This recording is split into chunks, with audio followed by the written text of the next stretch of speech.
going on, movie lovers, and most importantly, Star Wars fans? Welcome to Apocalypse Movies. I'm Jacob Bartley, and this is our new set of videos that we are titling Star Wars Canon Connections. Now, these videos, they're going to be anywhere between 15-20 minutes, and it's just us talking about stuff that's related to Star Wars canon. Now, I'm sure most die-hard Star Wars fans know what canon is, but there's those people out there that have no idea what it is. So just a quick explanation. So basically, canon is this Star Wars movie history. Since Disney has bought Star Wars, everything, including the original trilogy, the prequel trilogy, the Clone Wars series, and then I think there was a Darth Maul comic book that was made before Disney or right when Disney acquired the Star Wars property, but that is considered canon as well. Everything that, all of that, including what Disney has made since then, including all the novels, all the comics, Star Wars Rebels, of course The Force Awakens and Rogue One, that is all Star Wars canon. That is all real history within the world of the movie universe. There was hundreds upon thousands of things created, which is now called legends, after the original trilogy, before the prequels, after the prequels, but that is all considered legends now, not true history in the Star Wars universe. Everything that I mentioned before is true history of the Star Wars universe, and that is canon. It's stuff that exists within the movie world. So the Darth Vader you see in the original trilogy, the comic book Darth Vader that's out right now, that is the same Vader. And now, in this video that I'm doing is about the book Lords of the Sith. Now, this book is primarily about Vader and the Emperor, and these are the same Vader and Emperor that are in the original trilogy. This is the same Anakin Skywalker that is in the prequel movies. This is the same Anakin that is in the Clone Wars series. It's all connected. It's the same people, and it's really happened to them, at least the characters in the movie universe. So, for those of you who don't know, that is a quick guide onto what canon really is. And this segment, or this video, I'm going to be talking about Lords of the Sith. It's one of the Star Wars canon books that have came out, and it came out a while ago. I think it came out about 2 years ago, and I'm just trying to look up the author real quick. So yeah, Paul S. Kemp wrote the novel. Just wanted to give a shout out to the author because obviously he created this. Not created, but wrote the story.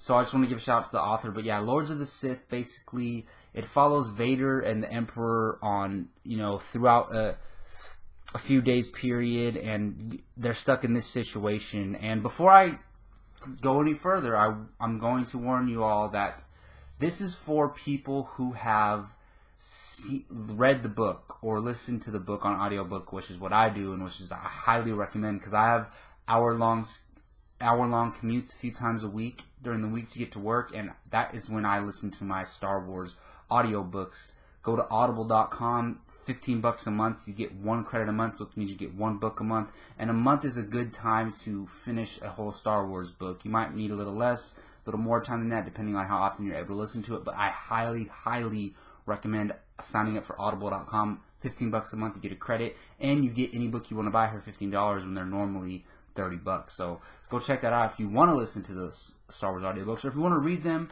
go ahead and buy the actual books. But yeah, so this is Lords of the Sith, and these videos that we're doing, Canon Connection Star Wars videos, are going to focus on the property's connection to the movie universe and what type of implications it has on the whole entire universe.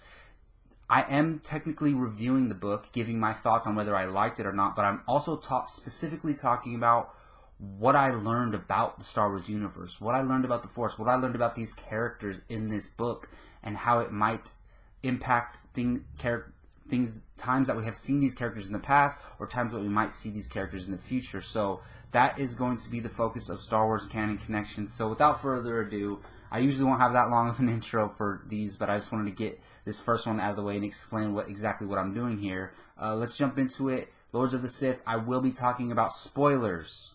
So if you have not read this book, or you don't care about spoilers, go ahead and listen. If you haven't read the book, sorry. Save this video, go listen or read the book, and then come back and watch this video. So, for me, hands down, I love the book. It's incredible. So I've read 4 Star Wars books or listened to 4 Star Wars books. The first one I did was Bloodline, written by Claudia Gray, and that is my favorite Star Wars novel that I've listened to so far. I've done Bloodline, I've done Ahsoka, I've done Catalyst, which was the Rogue One prequel novel, and now I've done Lords of the Sith. I'm currently doing A New Dawn. We will be putting out Canon connections for Bloodline, and once I finish A New Dawn, I will definitely be putting one out for that. We'll probably eventually do Ahsoka and Catalyst as well, but for now I'm doing Lords of the Sith, and then I really want to get to Bloodline and probably A New Dawn because it's going to be most fresh in my mind. But eventually, especially Jake Berlin and I, because we both have done Catalyst and Ahsoka, we will get to those. But Lords of the Sith, even though Bloodline is my favorite, Lords of the Sith might be the best book written in Star Wars canon that I have had the chance of experiencing. It is incredible. It's the way it's written, the action, the characters, the way you care about characters that you've never met before, even though some of them you have if you pay attention to Star Wars canon, and I'll get to talking about 1 or 2 of those characters in a little bit. But man, this story just grasps you, and it's very well written. And as I was listening to it, it's not solely about Vader and the Emperor. And it's called Lords of the Sith. And that was my one complaint, is that the book is titled Lords of the Sith, and it's not completely about them.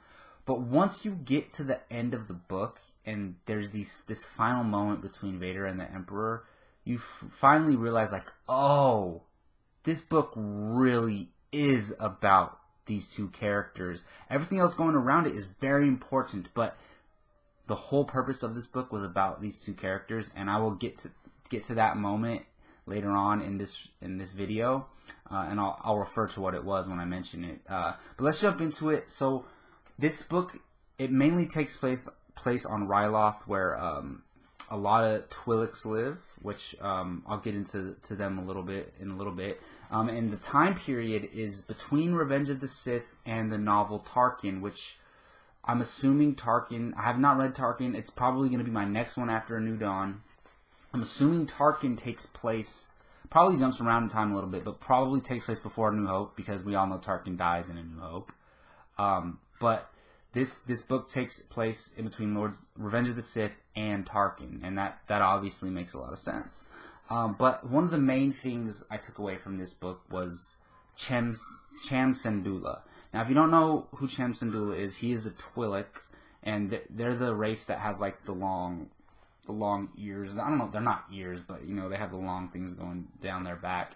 And they're different colors. I think Chem is like red or something like that, and his daughter Hera, who's on Star Wars Rebels right now, she's green. He was on the Clone Wars show, and he's been on Rebels. Even this current season of Season 3, he's been on Rebels. And this is the book where I became a fan of Cham Syndulla. Like, I seen him on the Clone Wars, I seen him on Rebels. Yeah, I like him, but this book made me really love the character. And it made me realize how important he is to the rebellion. Like, he's not just some random passionate guy. He is a key figure in the rebellion. And you really get that sense while you're listening to this book. And by the end of the book, you're like, oh my goodness, this guy is very important.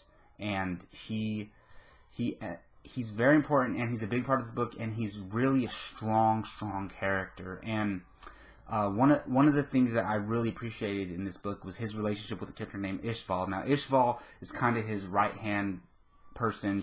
It's a woman, and you get a lot of her. She is arguably the second lead of this book. I would say so.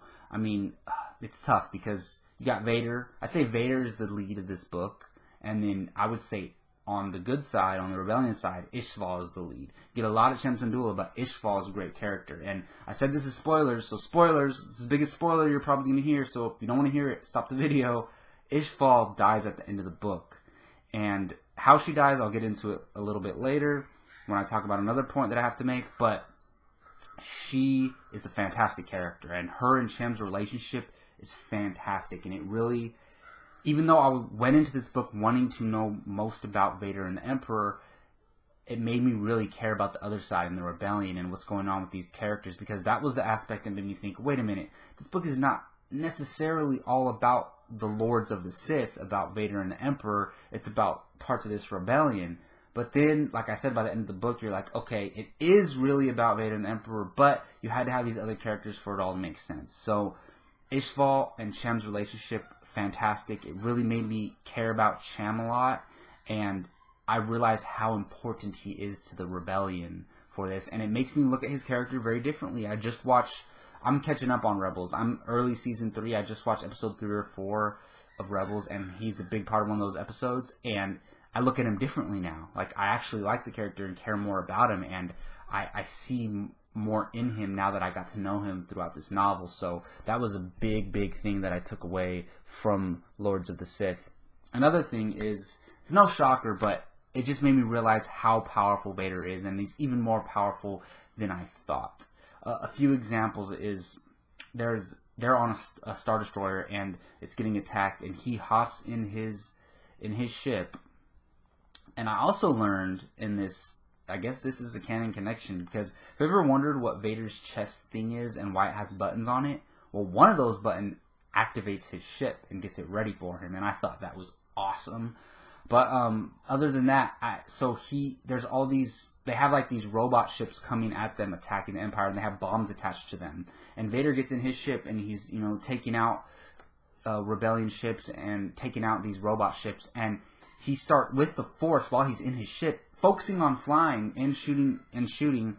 He's using the Force to pull these bombs out of the ships and make them blow up, and then blow up the other ships around them. And that visual was so fantastic to me. I'm like, I want to see a movie about this. I thought that was so awesome. Another situation, when their Star Destroyer is going down, Vader takes control of it, and he's trying to steer the ship and keep it from like flipping around, trying to keep it going straight. And Ishval is in another ship, like shooting at them, and I don't know how far away they are from each other, but he force chokes her and her co-pilots from the Star Destroyer. Like, he's force choking them in space while they're in another ship. That's insane. And also, there's another moment in the book when they're on the ground and Vader takes down like some entire ship that's attacking them from the ground. And I was like, Vader is insanely powerful. And we already kind of knew that, but just witnessing it in this book is incredible. Like, I hope we see Vader again. We saw him in Rogue One do some crazy stuff, but I want to see Vader. I want to see some of this type of Vader on screen, because, and a lot of people are like, no, that'll ruin Vader, his image of Vader, like, it's too over the top. This is Star Wars canon. This is Star Wars history. He can do it. I want to see it. So that's another thing. And also, kind of coinciding with that Vader and the Emperor together, when the Emperor decides to use his Force abilities, are unstoppable. So they fight these creatures called lilacs, and according to Wikipedia.com, gotta cite my sources, lilacs are vicious apex predators native to Ryloth. Now, I knew that, I just had to look up the definition, technical definition, but yeah, they throw the word apex around, like top predator. And these creatures are crazy. Like, a regular batch of humans would get destroyed by these creatures. Because it's Vader and the Emperor, they literally take out hundreds of these creatures, and then they fight the mother creature, which is huge, and it's tough for them. Like, they're still vulnerable, Vader and the Emperor, but they take this creature down, and this showed how powerful they can be together. And it kind of sucks for Vader, because the Emperor never uses his powers. So, like, there's situations where the Emperor can't show his powers because nobody knows that the Emperor is actually a Sith Lord. And other than the Royal Guards and Vader, anyone else who sees it has to die. So there's a moment at the end of the book where Vader has to fight some of the rebels, and there's a bunch of people around, and the Emperor says, "I'm sorry, my friend, you have to do this on your own." And of course he handles it with no problem, but that was a really cool thing to learn, that nobody knows that the Emperor is a Sith, that he has powers, not Jedi powers, but Force powers, and he has to hide it a lot. And anybody who sees it other than the royal guards and Vader has to die. So that was a pretty cool thing to find out. And just knowing that the Emperor can whoop ass still. Like, he goes ham on these lilac creatures. He pulls out his saber a lot. He uses his force lightning a lot in this book. If you were curious to hear or read what the Emperor is like in action, I definitely recommend checking this book out. I mean, I recommend it in general, but if you really want to get into that, I really recommend checking it out. And another thing regarding the Emperor and Vader that I loved, and what you find out at the end of the book, is that the Emperor is always testing Vader. Pretty much every obstacle that the Emperor puts in front of Vader is a test, to test his loyalty, to see if he is really, for lack of a better word, really evil, if he's on the side of the Empire, if he's focused on his past. And I'll talk about Vader focusing on his past in a little bit, but the Emperor, we kind of find out at the end of this book that it's kind of like the Emperor was testing Vader this whole time. Like, this whole trip, this whole situation, this whole purpose of what happened here, Vader, or the Emperor, knew that they were going to get in this situation. And the situation is that their Star Destroyer gets completely destroyed, and then they crash on Ryloth, and then they're being hunted, and they have to escape. And the Emperor kind of knew that was going to happen in a way. At least he hinted that he knew something like this was going to happen, and he kind of used this whole thing to test Vader in the end. And something that goes into that is, by the end of near the end of the book, they get taken in by this Twi'lek like native group that's on Ryloth, but they're not part of like the town or like the main city or whatever, or they're not even part of the rebellion or anything. They're their own little like 35 group of Twi'leks, like living on their own, kind of like Native Americans or something like that. The best thing I can compare it to. And Vader and the Emperor come across them near the end of the book, and they sorry about my dogs barking, by the way. I've got a few dogs here and some puppies, and they're making a lot of noise, but I'm still going to do this. They come across this Twi'lek group, and they're interacting with them. They're having drinks with them. They're having food with them. And you're like, wow, the Emperor and Vader can like be humanized and socialize with other people with not having any violence or wanting to kill them all. And then by the end of they go through this battle when some of the rebels attack them, and by the end of it, the Emperor says, I need you to go kill all of them. And Vader does it. And it's like, that's harsh. Like, wow. And it just goes to show that Vader and the Emperor are truly evil. And this book highlights that. And it makes you think for a second, like, wait a minute. They are kind of, they do have this human side to them. They still can be civil. But then the Emperor has Vader go slaughter these Twi'leks that they were just having like a social event with, and like getting along with, and like having conversations and interacting with. So like, it's really, I was like, wow, that's insane. And another thing that I took away from this book is that Vader still thinks about the past a lot. Like, you think in the original trilogy or times past that or times before that, like that he like, oh, he's just Vader. He doesn't even remember Padme or Obi-Wan, but they show in this book that he remembers Padme, he remembers Obi-Wan, he remembers Mace Windu. He thinks about it quite often, and whenever he's reminded to it, he kind of drifts into thought, and it distracts him. There's a point in this book where he gets distracted by it, and that's part of the reason why the Emperor was testing him, is to see if he still thinks about those things and what those thoughts bring about, and if they affect him at all. And it goes to show that he really does get affected by that. So yeah, those are some of the big things that I took away from this book. Overall, it's fantastically written, great story, great action. You learn a lot about Vader and the Emperor, and a lot about Twi'leks, and a lot about Cham Syndulla, and a lot about parts of the beginning of the rebellion as a whole. And it's a real great adventure in the Star Wars universe, and I highly do recommend it.